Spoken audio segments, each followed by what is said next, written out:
Hello, my name is Dejan Boshkov, Grandmaster from Bulgaria.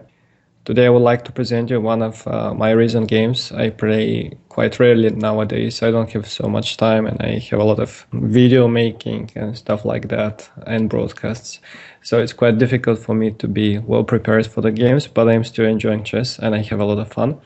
The game that I played is against a very strong player. His name is Malakhatko, originally born from Ukraine, and he was Olympic champion back in year 2000, as far as I remember, with the Ukrainian team, together with Ivanchuk and other top players. Nowadays he lives in Belgium and he represents Belgium. We, in fact, met in Belgium. This is the Belgium Team Championship, and the match was very important. We were competing for the top three places while the team of Malakhatko was fighting to stay in the league. So I opted for e4, and he kind of surprised me on the second move. He played c6, something that he either didn't do for a long time or he just plays very seldomly, because I somehow missed it in my preparation. I was a bit tense before the game because I didn't have enough time to prepare, and he plays a lot of other stuff. So I thought, okay, if he plays c6, then he probably prepared against my c4. But if he doesn't play so often, it makes sense for me to change the line and to go to something that I have never played. I went for the advanced line. I have never played it before, but I have worked it with some of my students, so I had some knowledge. And I said to myself, okay, I'm now psychologically free as a bird, and we can just play chess. If I remember the lines that we have studied with my students, that would be great. If not, well, then we're on equal terms. So I went for e5, bishop f5. The other move is c5 besides bishop f5, and here knight f3, he went e6, and I went knight e2. The idea is to go knight to b3 to prevent c5 as long as possible, even though white is not able to prevent this forever, because black can prepare it with knight e7, a6, rook c8, which is the modern way to fight this advanced line in the Caro-Kann for black. So what black is trying to do is to reach a favorable position typical for the French defense with the bishop on f5, so that bishop is not a typical French bishop, typically bad bishop. Sometimes this bishop is very good, but it is in front of the pawns, and he is hoping that he can play this and win some good games. By the way, long time ago on the fourth move, white was playing bishop d3 here, and there is a famous game between Nimcovic's white against Capablanca, in which Capablanca showed that after queen b6 and queen a6, he has a very good version of the French defense. Then he plays his pawns on the light squares, and little by little he outplayed his opponent. Ever since, I think that this is a model game which frightened the first player to go for this line. But nowadays, like you have seen already, there are some new treatments of the position. Anyways, back to the game. I played knight e2, and my opponent went queen b6, which was a kind of surprising for me. Afterwards we spoke after the game, and he told me that this is his idea. There are not too many games in the mega base. I didn't find any of his games neither, but he said that he played it before, even though the game is not in the base. Anyways, knight b3 is my idea. He goes a5. The idea is to play a4, sometimes even a3 to harass this knight. So a4 is practically forced for me.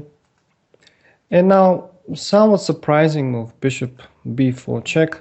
I was expecting a move like knight to a6 in this situation, to be honest with you, to which I intended to go c3 and to meet c5 with this check. Here is one of the problems of the bishop on e5. It can never go back to defend the king, and I can spoil the opponent's castling. That position is of course very nice for white, so I can just open up the position or play bishop e3. I don't know, bishop e3 is one idea. Another is even to play c4 at once with the king in the center. Black cannot be too good, and if he doesn't play c5 next, we can develop similarly like in the game. Well, bishop b4 is forcing my c3, which is a kind of useful move. For me, I want to have good control over the central pawn on d4, on the one on e5. These pawns are my pride. So I want to be certain that they are very well treated. Bishop e7. So normally we develop now our pieces. He jumps 97, I castle. And again, I'm ready to meet the move c5 by just taking it. D takes c5. With two possibilities for black, he can take either with the bishop or with the knight. If he takes with the bishop, I will have the bishop pair. Also, bishop b5 is a good move. And I think that I'm very good here. Again, I can jump knight d4. After that, hit that bishop on f5. Bishop can come on b5, the light squared. And I'm always ready to open up the position. While if he takes with the other piece on c5, if he takes with the knight, then I can once again spoil the castling. And even though the king is going to a better position on f8, I still believe that white is enjoying the better game. One possible line is simply to trade everything and to jump knight e4, or to go for a move like c4 to open up the game in this situation. Say c4 here immediately. And then to trade everything on c5 and to open files. Say c4. He can go rook d8. Now I just trade everything on c5. Queen takes, and I take on d5. No matter with which piece he takes on d5, I intend to go rook to c1 anyways. And to try to underline the fact that these two pieces are not developed and that the king is still in the center. Either the endgame will be difficult because the rook is immediately attacking the pawn on b7, or the middle game would be even worse for the second player in this situation. And in this line, it's not possible for him to go bishop d3, for example, instead of rook d8 in this situation, because in that case, I just take on d5, and there is Zwischenzug, the move d6, which is winning on the spot for the first player. Okay, this didn't happen in the game because he played in a more resilient way. He didn't advance the pawn on c5, but instead of that, he played with the bishop on d8, giving d7 square for the knight, and intending to castle afterwards. So I will give you some time to try and figure out what will be white's next move and the plan. If you need more time, of course, you can pause the videos. I decided, well, I was looking for various things. One thing that I thought is logical is to play a move like c4 in this situation. And to try to underline the fact that the king is still in the center. However, well, this would be very nice if, for example, black takes on c4 himself, because then my knight is going to d2. It takes on c4, and there is a weak square on d6, which I can eventually use, say, bishop c7, knight c4, queen a7, and the simplest is b3. Then I bring the bishop on a3 on this diagonal, and I attack the d6 square, and this is just great. Also, bishop e3 was an option for the first player. But the problem about this plan is that black is not obliged to take this pawn. He can just go here, 97, the simplest. And now whenever I take on d5, he can take with the knight. The knight is very strong on d5. The d6 square can be covered. Now black has more time to cover the d6 one, and he will have time to castle. While if I play a move like c5, then after queen a7, what happened was that this pawn from c3 jumped to c5. And this is, first of all, it lost 2 tempos for white, which is not a great idea. But secondly, it brought the pawn to a more vulnerable position on c5. So what black is going to do next is to play b6, to trade that pawn, to take back with the bishop, and to generate pressure against my base pawn, the one on d4. He will just be enjoying a very good game. And c5, he can further on attack that very important pawn. So what I have achieved is not only that I lost 2 tempos, but I gave him very good objects for counterattack.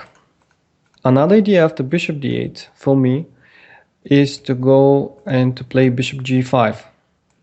It's also something that white should consider in positions like that, because generally speaking, the trait of the dark squared bishop should be in white's favor. However, I couldn't find anything convincing after some simple move like knight e7, something that he wants to play anyways.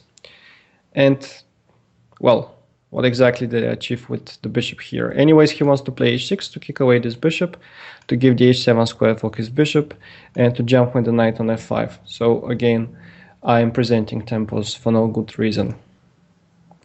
The correct way to play is the move knight e1. The general idea for the first player in positions like that is to attack on the king's flank where he has quality better pawns. Because the pawn on e5 is a very strong one, it is limiting black's options, and it makes it easier for the first player to advance his pawns. At the same time, I want to prove that this bishop on f5 is not that great placed as it seems, and I want to hit it with tempos, and I want to attack it, eventually even to trap it. The situation seems quite pleasant for me. For example, well, this is the course of the game, and here he went, just a second, what did he do? He went knight e7. I played knight e3. One additional bonus is that the knight from d3 is also controlling the c5 square and is preventing black's counterplay on the queen's flank at the same time. Queen a7 and bishop e3. For the time being, I'm just finishing the development. I have very strong control over c5. Next, I want to advance my pawns. Sooner or later, he will have to do this move, which he did in the game h6, to give some space for the bishop whenever I start advancing the pawns. I played f4. He is not in a hurry to castle. He played bishop h7, and this is one more time where you can think, is it worth to advance the g pawn, or you would prefer to do something else? Alright, again, you can pause if you need more time. I decided to discard g4 because black didn't castle yet, and he can play here a move like, well, simply h5. And of course I don't want to block the pawns like that. This is the side where I want to play. If I ever block the pawns, black is completely secure there. He can even take on d3, play g6, so these pawns are no longer advancing. He has good blockade on the f5 square, and he can now castle relatively safely on either side. And he can play on his side on the queen's flank with b6 and c5, so he'll be a very happy person. And if I don't play h5, if I go, for example, h3, he might be able simply to trade on g4, then to play bishop b6, and on the next move to castle long. So somehow my king is not feeling very well right now. Bishop e4 is an option, rook h1, he can try to bring his rooks on the king's flank. And even though this is quite playable, I can still play it. I mean, I can go king g2, bishop f3. I would rather prefer to have his king on the king's flank rather than having him on the queen's flank. So that's why I decided to postpone the move g4 and made another useful move. This is the move bishop f2. It is useful for a couple of reasons. First of all, the bishop is no longer loose on e3, so whenever I play f5, there is no the trick knight takes e5 and queen takes e3 working, or first bishop d3 and then knight takes e5, and the bishop is no longer loose on the e3 square. Secondly, the bishop can go to the h4 square and to join the attack afterwards from there. So it is also a semi-winning move. So I'm waiting him to castle, which he did in the game. And now I played g4. And there is a big difference. Now h5 is just helping me. I can just take it. There is no rook attacking on the h file. And I want to prepare f5 in the near future. Malakhatko played bishop b6. There was also the move b6. Probably this is a sound idea. At least it looks more active. But then I wanted to play h4 and h5 first to give this h2 square for my king. Maybe rook g1, and then I will decide which of the two pawns I want to advance. In any case, I don't see really what exactly he's doing on the queen's flank. And I think that I should be better here. I thought that I should be better. After c5, well, first of all, I can even take it. And secondly, I thought I can even play knight d2, bring this knight to a better position on f3, where it will help the attack, maybe even on h4, or just on f3 to advance g5. And as long as I control well the d4 square, everything should be fine for me. But anyways, I thought that this is much better than the passive setup that he chose in the game. He played bishop b6, I jumped knight c5, he took twice, and this was the first time when he fought for a very long period. He was wondering if it is worth to take on c5 and play this position. I think he decided correctly not to go here because this looks like a strategical failure for him. What I'm going to do next is to bring the bishop on d4, or maybe even leave it here, it might go to h4. And I'm generally better on the both flanks. By presumption, I'm better on the king's flank, so I'll be still preparing the advance of the pawns. But also I'm better on the queen's flank because he has no counterplay with b6, so I can always take this pawn. And I want to play b4 myself, and after that even to create a pass pawn, in case of a need. At the same time, this knight is a very bad piece. It doesn't have too many squares where to go, and this bishop on h7, even though it is occupying a relatively long diagonal, is not attacking anything. And I think that it is also excluded from the game. So bishop d8 was played by Malakhatko. I think it's correct, but it is psychologically difficult to go back on d8 in a position in which you have just played an active move bishop b6 and then to return the bishop on d8. I went queen d2. You will see what is my idea. My idea was to stop c5 with the queen on e3. That's one thing. The other thing, I want to bring the queen on h3, and after that to help the attack and to help the preparation of the move f5. However, later on when I was checking the game with the computer, I discovered that the move c5 was still possible. And this was the last chance for black to stay in the game and to have reasonable play. Because whenever I take on c5 and I take the pawn bishop b6 b4, which I thought is just great for me, and I'm winning a pawn and I have excellent position, in fact turns to be not that great after knight c6.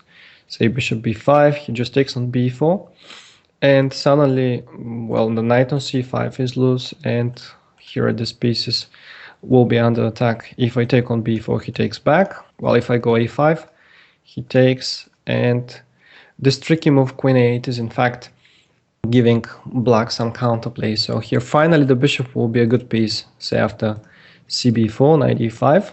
That's the point of the move queen a8. He wanted to keep my queen on a vulnerable square on c5.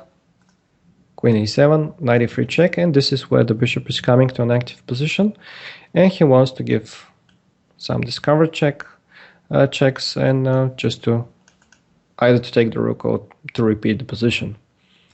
So I guess that in this line the best for white would be to go queen h3 instead of taking the pawn on c5, but this would be much better version to what happened into the game.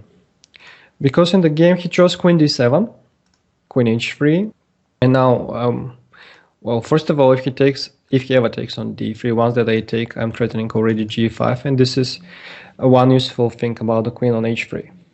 Secondly, if he plays like he did, okay, he played bishop e4, I'm just bringing back the bishop on e3. From here it is eyeing the pawn on h6. I want to prepare f5, and for that aim I want to double the rooks on the f file.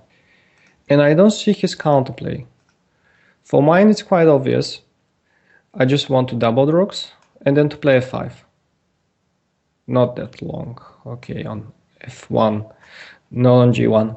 And then I just go f5. Sometimes I want to sacrifice on h6 and to blow the position while he's just sitting here. So after spending a lot of time and starting to reach the time travel, Malakhatko decided to force the matters. He played f5. I took it. That's always good to install a knight on e5 in a position like that. And of course I installed a knight on this great position. So sometimes tactics start work here for white. If the queen, for example, goes on e8, I can play g5, bishop f5, and this is one tactic. It's a nice fork. White is winning the exchange. Black has compensation here for the exchange, but okay, it is only white who is playing for a win. Or I can do it in another way. I can play first bishop g4, and after bishop g4, queen g4, well, if he ever retrieves the rook, the pawn on e6 is hanging. While if he plays h5, I can still do this, and this is a much better version. I'm just going to win the exchange, and after that I'm going to win the pawn on g4. Compared to before, this is really much better. So it's quite understandable that he decided to escape with the queen to the other square, to the c8 square. It's much safer. I doubled the rooks. Well, the thing is, I was considering here some immediate attacks with g5, but I wasn't very sure if they are working. I say that I go g5, he can just take it, and I take, and he can take on f2. This is an important move, and after that knight g6 is losing for black, because I have this trick with g6 when the pawn on e6 is hanging, and he is losing the bishop.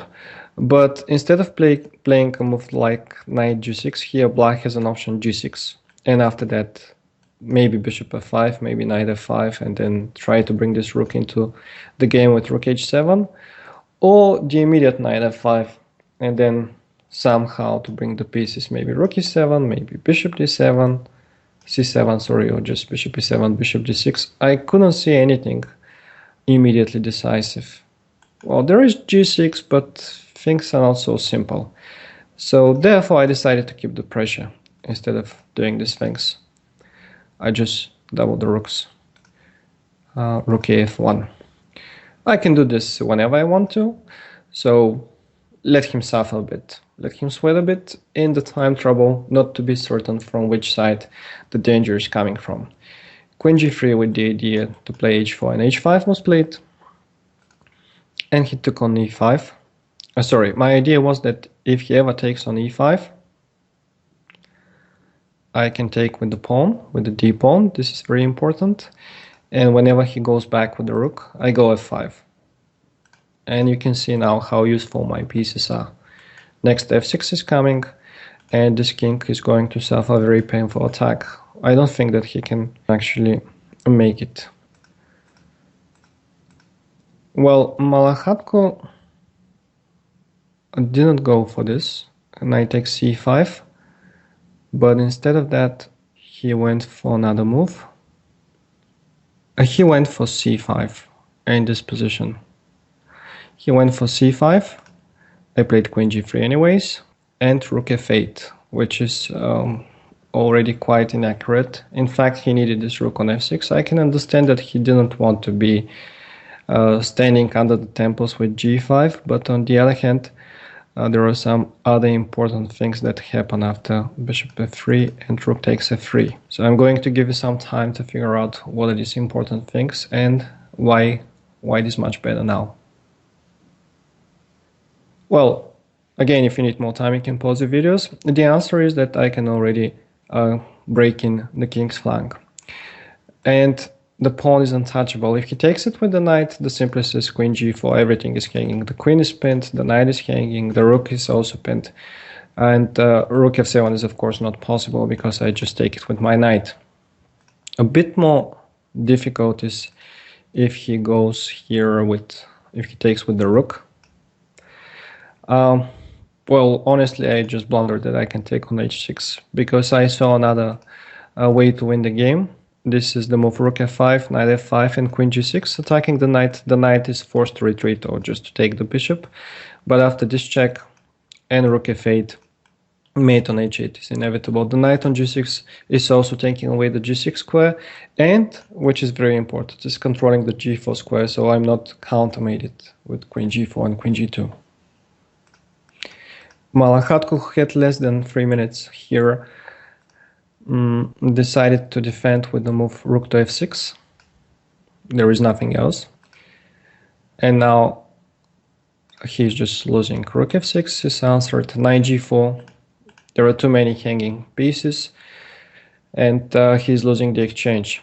The rest was queen c6. Here we were both in time travel, by the way, because I also spent some time on the move f5 to calculate everything properly.